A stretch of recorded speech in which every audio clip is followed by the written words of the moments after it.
13 दिसंबर 2001 को संसद पर हमले के बाद सुरक्षा व्यवस्था काफी कड़ी कर दी गई। दावा किया जाता है कि संसद में परिंदा भी पर नहीं मार सकता बिना इजाजत के। लेकिन आज जो हुआ, संसद की सुरक्षा में चूक का गंभीर मामला है। ऐसे में आपके सामने ग्राफिकल रिपोर्ट कि ये संसद की सुरक्षा होती कैसे है, इसका सिस्टम क्या है। ये पहला घेरा होता है दिल्ली पुलिस का, जो बाहरी सुरक्षा देखती है। दूसरा घेरा संसद परिसर के आसपास सीआरपीएफ, आईटीबीपी, एनएसजी और दिल्ली पुलिस की स्वाट टीम के हथियार बंद कमांडोज के पास होता है।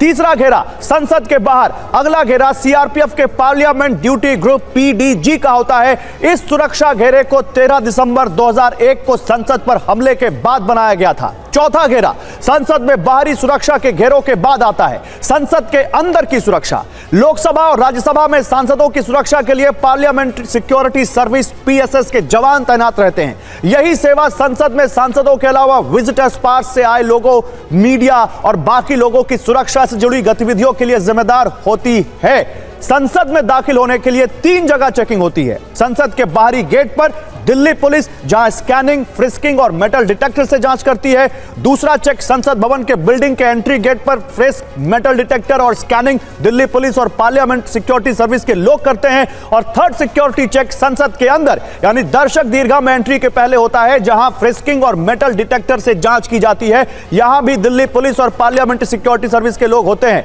अभय दुबे, ये इतना बड़ा सिक्योरिटी ब्रीच, आप देखिए मल्टी लेयर सिक्योरिटी, किस तरह से दिल्ली पुलिस से लेकर सीआरपीएफ और पार्लियामेंट सिक्योरिटी सर्विस, कांग्रेस इसको बड़ा हमला बता रही है। आप क्यों कह रहे हैं कि इतना बड़ा हमला है?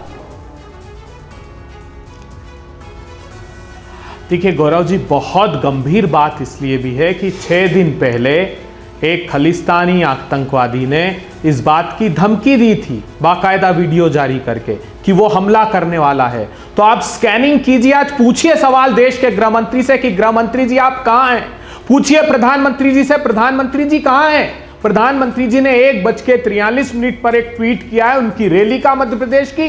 5:45 आपके कार्यक्रम प्रारंभ होने के 15 मिनट पहले वो छत्तीसगढ़ की रैली को ट्वीट करते हैं। मगर चिंता व्यक्त करने का भी समय प्रधानमंत्री जी के पास नहीं है कि देश की संसद पर इतना बड़ा आक्रमण हुआ। प्रधानमंत्री जी आप कहां हैं? आप जब देश पर बड़े आतंकी हमले हुए, पुलवामा का हमला हुआ, तब प्रधानमंत्री जी कहां थे? जिम कॉर्बेट में शूटिंग करा रहे थे। हमले के बाद उन्होंने रुद्रपुर की रैली को मोबाइल टेलीफोन से संबोधित किया। प्रधानमंत्री जी पठानकोट का जब हमला हुआ उसके पहले बगैर बुलाए केक काटने नवाज शरीफ का गए थे। नागरोटा का हमला हुआ, उड़ी का हमला हुआ, लगातार एक के बाद एक हमले हुए। 1316 सैनिकों की शहादत हुई, 2000 से अधिक हमारे नागरिकों को अपने प्राणों की आहुति देनी पड़ी। प्रधानमंत्री जी कब अकाउंटेबिलिटी फिक्स होगी, यह देश जानना चाहता है। आप जब से भारतीय जनता पार्टी की सरकार इस देश में सत्ता में आई है, चाहे वो अमरनाथ यात्रियों पर हमला हो, चाहे वो टारगेटेड किलिंग हो कश्मीर की, एक ट्वीट आपने प्रधानमंत्री जी का नहीं देखा होगा। प्रधानमंत्री जी चिंता तक नहीं करते। इस बात का आज मुझे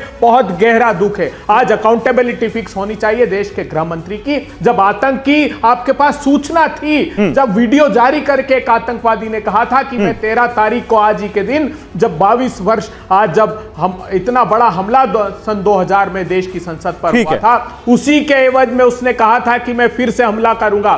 तब आपने क्यों पुख्ता सुरक्षा के इंतजाम नहीं किए? सारे देश की, ये सवाल है और ये सवाल देखते हैं इसका क्या सरकार की तरफ से जवाब आता है। अभय दुबे, जो आपकी पार्टी पूछ रही